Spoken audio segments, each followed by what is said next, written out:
Hello, everybody. We are going live to talk about an issue and a situation that many people have asked me to talk about, and they have been inboxing me to know more information about what happened between Dallas Independent School District and CORE. So I'm going to allow people to come on. If you can share this video as you come on, I'm gonna speak on this issue one time, and after that, that's it or whatever. Because there's a lot of things that's going around this situation, but I do want to make sure that people are informed. It's very important that people are informed about what went on when the district council the core project. Hello, hey. So real quick, about a month ago, I was contacted by Dallas Independent School District Trustee Maxie Johnson about a situation that he had uncovered. There was a lot of mistreatment towards minority contract vendors, and Trustee Johnson was only trying to verify about the contractual agreement and making sure that there was fairness towards it, right? So there was a DISD assistant. Please share this video as you come on. There was an assistant superintendent of operations. His name was Scott Lane. And there was also an executive director of construction services. His name was Tim Sprucely.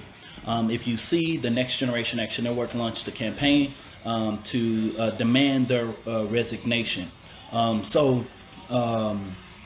After this situation, it was uncovered that a actual company by the name of CORE, president, had used and moved a signature over on a document that was not authorized by the owner of 3I, Mike Williams. After that or whatever was uncovered, you guys remember that the Next Generation Action Network held a press conference talking about this situation, and we were calling and demanding for the resignation of Scott Lane and Tim Sprucely.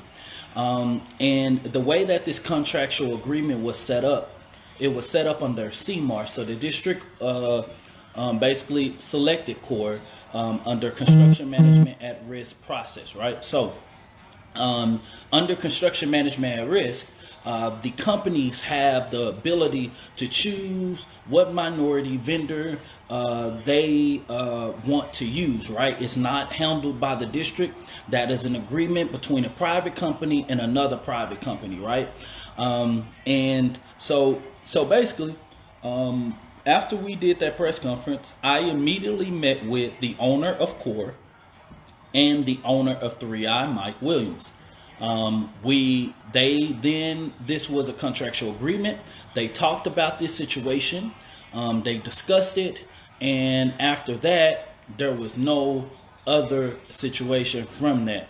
They resolved it, and 3I moved forward and basically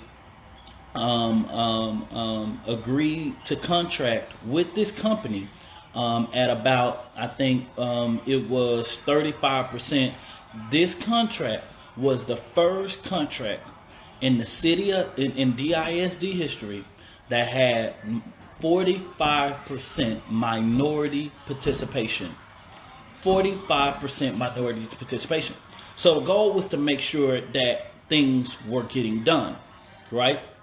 But if many of you guys know, and a lot of people don't know this, but the Next Generation Action Network, and a lot of people think that, oh, we just out here protesting and we don't know and different things of that nature. And a lot of people be having to understand it.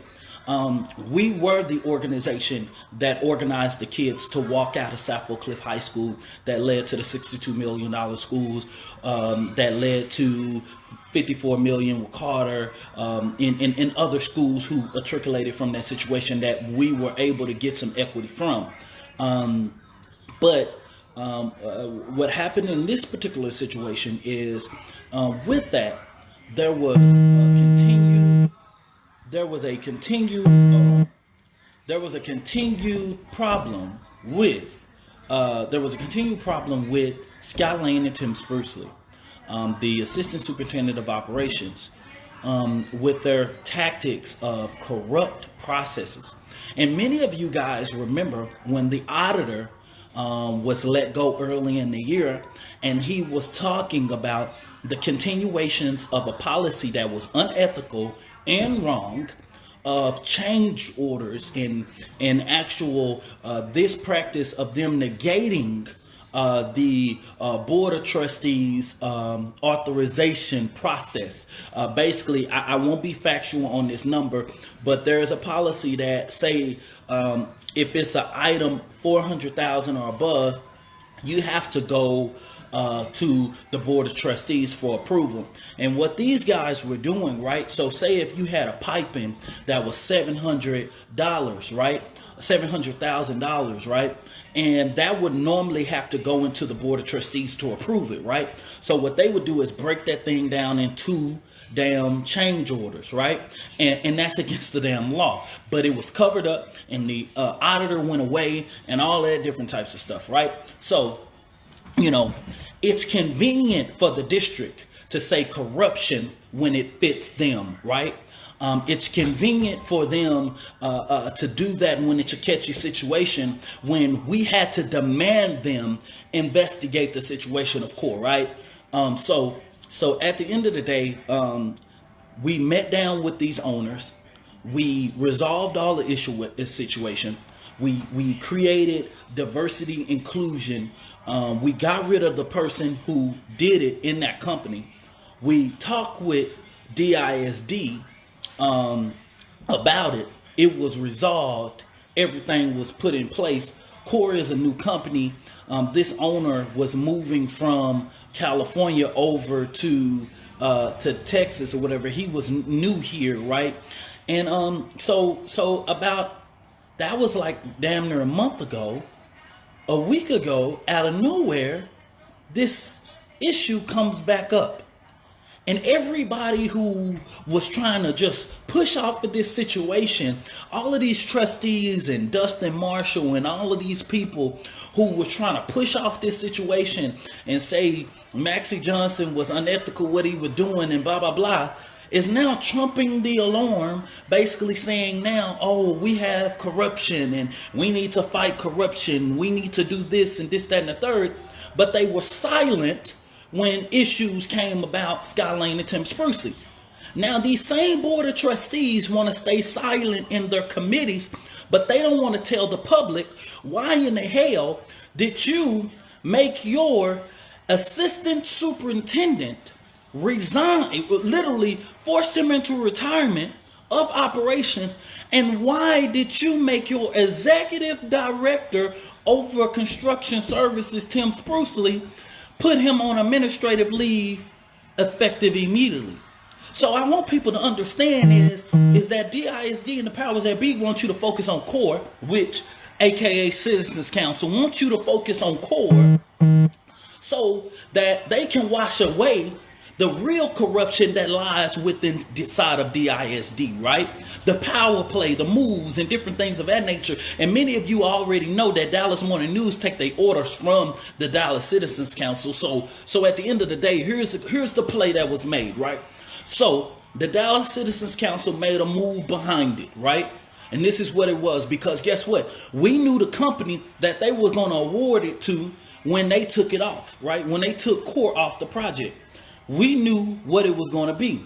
We expressed that. That's the reason why I was vocal about the removal, because it wasn't about kids. It wasn't about equity. It wasn't about corruption or anything of that nature. Because guess what? This is the shit they trying to show you or whatever focus on is bullcrap compared to the real corruption. We're talking about millions of dollars being misused, but this is the same board that's telling you that they want you to be able to vote in $3.7 billion bond, a record historical voting bond inside of this November election, right? But they want to piss feed you what they want to call corruption, right? They don't want to tell you the real things that's going on, right? But I know that y'all will probably agree with me that a company forging a signature of an executive, and that executive and that company and that owner right there pretty much has reconciled this situation. I know that it might be more alarming to you that you would want to know why your school district got rid of its assistant superintendent of operations and its executive director of construction services. I don't want to know about core. I want to know about why you got rid of the top two damn executives over building, compliance, maintenance, the bond, everything. Why did you do that, right? But that's the old Dallas way. The part is divide and conquer, right? Put you focused on one thing while they mess you over on the other side, right? That's the old Dallas way. So what they did was, guess what? They removed core, voted off and removed core. And on the same day, let me hold on to you. On the same day that they did it, they put Beck Group on it. Let me unpack this. Let me tell you. They assigned it to the Beck Group. Who is the Beck Group? Well, guess what? The black man, Dallas always liked this thing called equity, where they choose a black representation, a person that we don't know in the black community, don't know nothing about, right? So what they did was, there's a chairman, his name is Fred Papa, right? Fred Papa is the CEO of the Beck Group, right? So the Beck Group was assigned this contract, right? Now, hold on real quick. It has to be voted by the school board trustees, right? But who's going to stand up to the Citizens Council when their ass all balled out? So Dustin Marshall and all his cronies make a real good, nice move or whatever and stuff like that in order to get this done. So at the end of the day, that was the play. They got Beck Group on it. It was a power move to remove core off the project. Core was assigned $82 million project at Thomas Jefferson. They was assigned the $50 million STEM project. That's the only thing shaking in DISD right now for as money available, right? So there was a power play because the owner of Core didn't come and kiss the ring to the Dallas Citizens Council, right? The old business community. And this company has $1 billion. Now, at the end of the day, do I condone what went on? But at the end of the day, that has to be negotiated and that has to be resoluted by that company and that company. And at the end of the day, there was a black contractor that had resolved that issue and had told the district that that issue was resolved, right? So why did they highlight an issue that was resolved, right? They only try to take these little small situations to put their little corruption on, right? The only way they was trying to make sure that Beck Group got the contract. And that was at the end of the day. They play these moves, y'all, and we gotta wake up. We gotta stay woke, right? And elected officials gotta stay woke. They have to understand when they're being toyed with, when they're being played on, because at the end of the day, that's the old game in Dallas, y'all. That's the old game in Dallas. So the Beck Group got over $130 million contract, right, assigned to them the same day.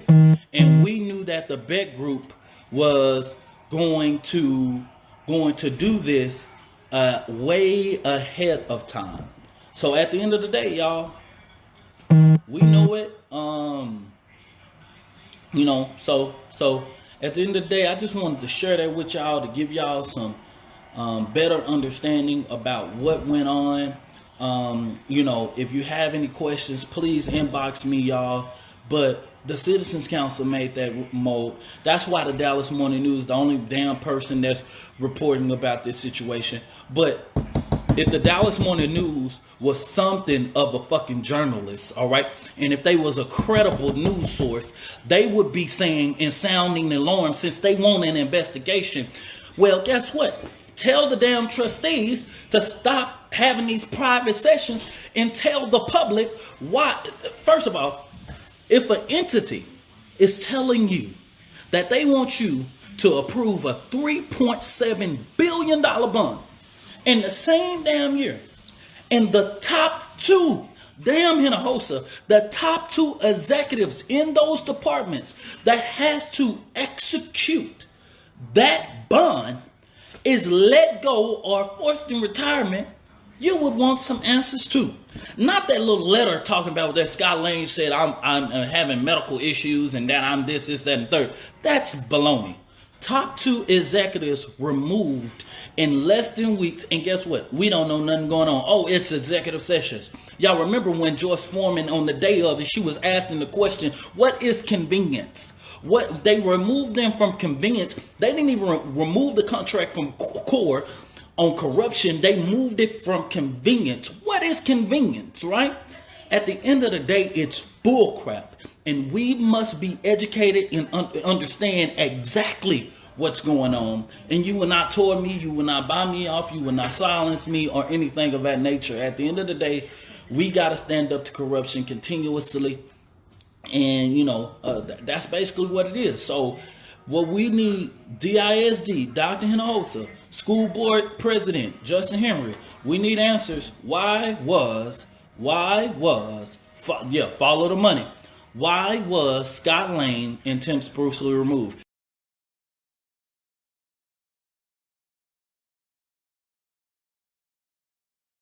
If y'all want to fight corruption, tell the public. Why pick and choose what the public should know?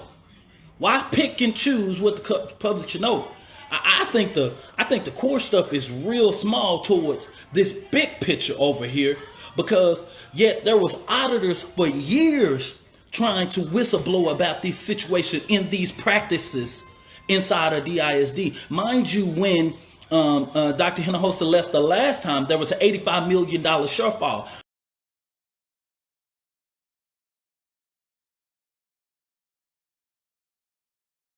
There were people, Zachariah Manning and a few different people sounding the alarm of this, and every time it happened, they was suppressed, right? Every time it happened, they were suppressed. Edwin Flores.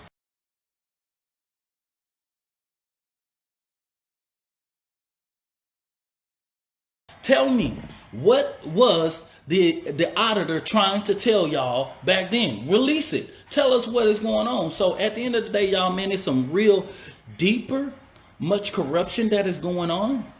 And that situation with Thomas Jefferson and core, that's only a distraction to the bigger beast, to the bigger problem inside of DISD that was resolved by 2 companies or whatever.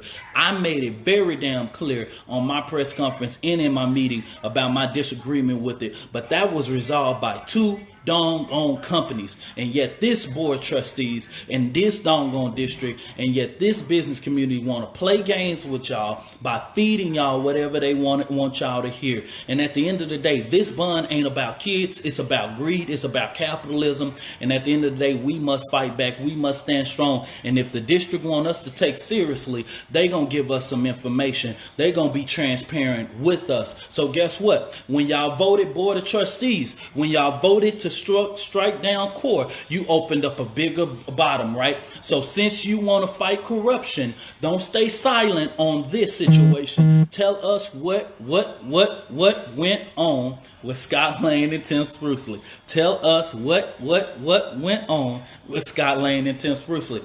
Don't pick and choose. Don't pick and choose. Let's get it done, all right?